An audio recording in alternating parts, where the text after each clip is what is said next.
Now oy, oy, oy, I hurt my hand. I was curious how he would react to this bandage. I didn't want it to feel unnatural to him. So let's just see what he does. I got a little boo-boo. I'm fine. I have a feeling he'll be fine because he's just such a good boy. He adapts. It's like he's kind of like his Uncle Larry. He wants to learn and he's interested in things. It's almost like he likes new textures and he likes to sleep on my ankle weights. What a sweet baby. He always needs a minute to calm down. And sometimes, like, when they do this, when they come really close to you, the trick is to, one, not use your other hand like I just did, to get that. But to let them come close, and that shows them you're not afraid. And once they know that, you could sort of, if you have the ability just to calm yourself, like if something's happening and it scares you, it doesn't scare me at all. I'm just being honest. I'm not brave. If you're brave, you feel fear and you can get past it. But what happens with me is I just don't feel fear of snakes. Spiders, yes, but with snakes, no. So, when he comes close to my hand and it looks like he could bite me, honestly, that doesn't even occur to me. I just let him come, almost just like encouraging it, right?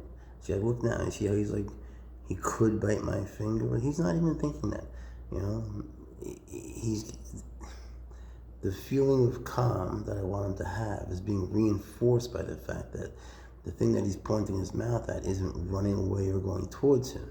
He doesn't want to fight, and they'll never provoke one.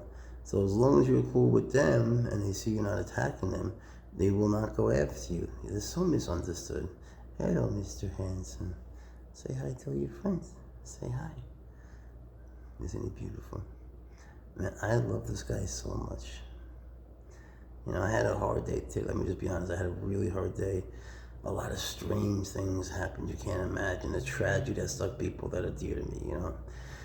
Crazy things. One guy who I'm close with, he takes care of his parents, and for like 10, 15 years, he's been taking care of them. And I know that there was some turmoil in their home for like the last, year or so, and the father committed suicide in front of him like 3 hours ago. I mean, like, what do you do with that?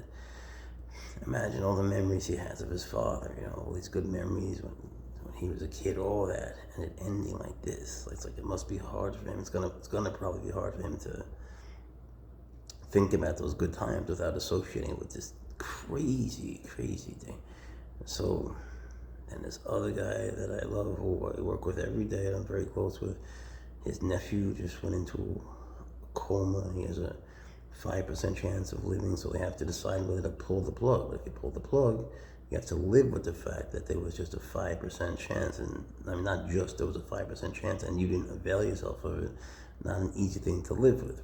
Like the worst case scenarios, no? And then this other strange thing. Someone in my family who I care deeply about got married secretly months ago and didn't tell me, and is now leaving the country to live somewhere else. Strange things. And then I had some health issues and hurt my hand.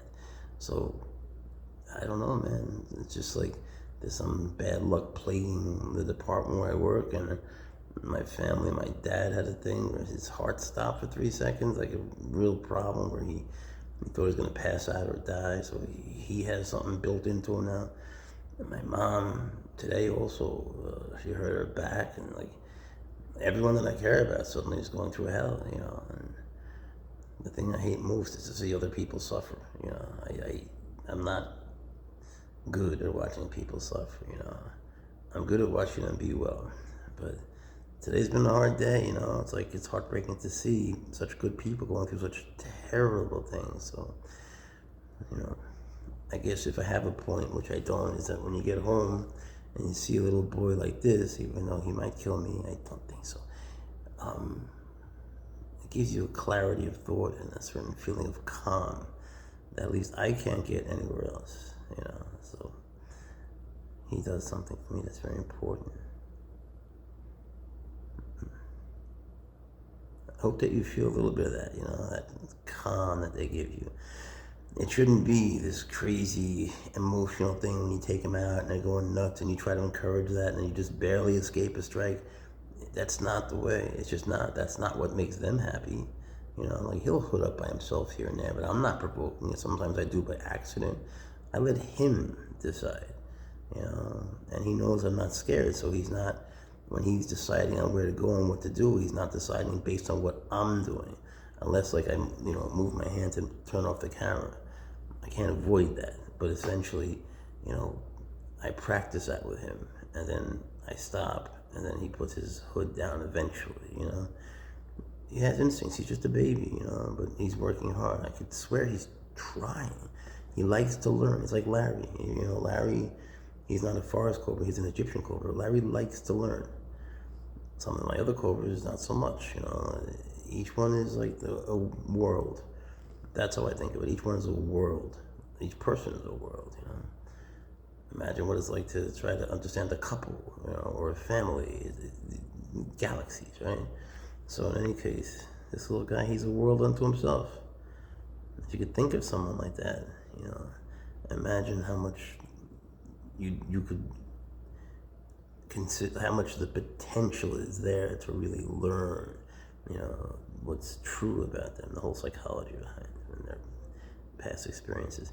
In other words, these guys are the teachers. I don't know, I find that these things teach me about people, about myself, about everything. They reflect back to what you're feeling. So if you're feeling bad, they're gonna show you that.